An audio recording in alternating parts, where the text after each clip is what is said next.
For more on this, it's bringing international relations analyst Professor Gilbert Khadiagala to weigh in on Zimbabwe elections as voting is underway in the country's second general election since a 2017 coup deposed the late ruler Robert Mugabe. Prof. Gilbert, good afternoon, and thank you for your time with us here on the SABC. Good afternoon, Lisa. Thank you. We have heard some reports emerging about the late arrival of resources, voting stations as a result now opening late, and concerns about ink being able to be removed from fingertips, allowing people to vote more than once. Given some of these reports emerging, will this be a free and fair and credible election from a vantage point, given the socio-political climate in Zimbabwe? It depends on how widespread those problems are. If it's a question of delays, the Electoral Commission has promised that they would extend the hours because the elections are supposed to end at 7. But if people would not have voted by 7, they could be extended. So the delays are, to me, not a big problem. The other problems would be probably, as you are saying, if somebody is deliberately tampering with the fingerprinting and so on, that to me would be a bigger concern. But I expect that the elections are going to be run fairly smoothly. And I think given the vastness of the country and the very poor infrastructure, I think we expect that some of these problems that are coming up now are very much inevitable in the context of a country that has faced a lot of problems in actually running things. So I would not be surprised that we have all these problems that are coming up. The issue is whether somebody is out there wanting to deliberately sabotage the election, and you cannot rule that out because this has happened in Zimbabwe in the past, particularly with the military heavily involved in the electoral process. So that is the biggest worry, I think. At this point, as President Emmerson Mnangagwa seeks a second term, some dubbed him as a reformer following former President Robert Mugabe, others accusing of having repressive measures. What do you make of his tenure to date?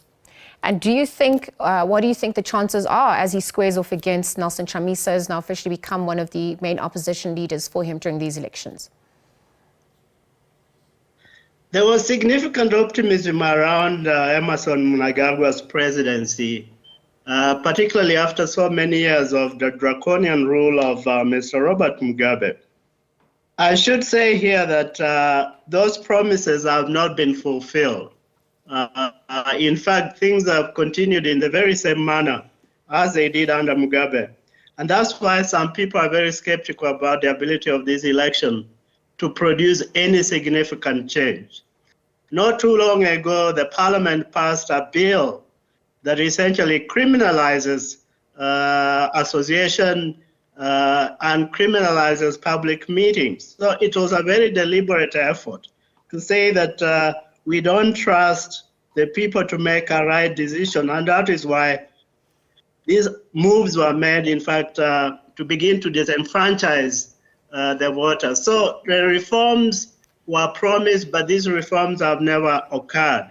And it's also because the power behind Mugabe remains pretty much intact. You have, as I said, the military, you have a state that has a stake in unfair elections, and they don't really want to share power. And so these elections are not really going to produce any change if we go by what has been happening over the 4 years Mr. Mnangagwa has been in power. Key issues are also going to come to the fore. Perhaps it will be what voters use as they make their mark. Issues of unemployment. There's issues in the public healthcare sector, high uninflation, even the precarious economic situation. But we're also seeing Zimbabwe has vast resources, including, Africa's largest deposit of lithium reserves. I wonder how these key issues are going to drive, how they vote this time round. See, the economic issues, particularly issues around governance, around corruption, are really going to loom very large in the elections.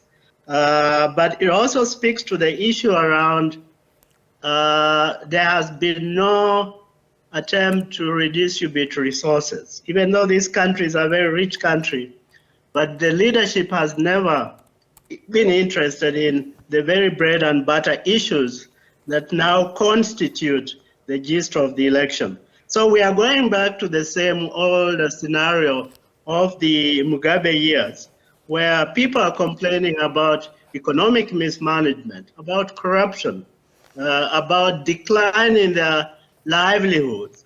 But the regime has never had any sense to put up policies that would address those very same issues. And that's why particularly the young people are very disenchanted with the ZANU-PF because it has never been seen to be making any reforms that are going to improve the lot of the young people who are now 62% of people of the 25-year-olds. So this is a large youth population, but their lives are not getting any better and things are getting worse. Oh, Prof, we're obviously monitoring developments as that unfolds. As we know that the polling stations are set to close at 7 p.m., but given the delays and also some of the other dynamics unfolding, we'll have to see what transpires from here into. But Prof, we'll leave that conversation there. Thank you for your time with us on the SABC. Professor Gilbert Khadiagala, just international relations analyst weighing in as Zimbabwe heads to the polls.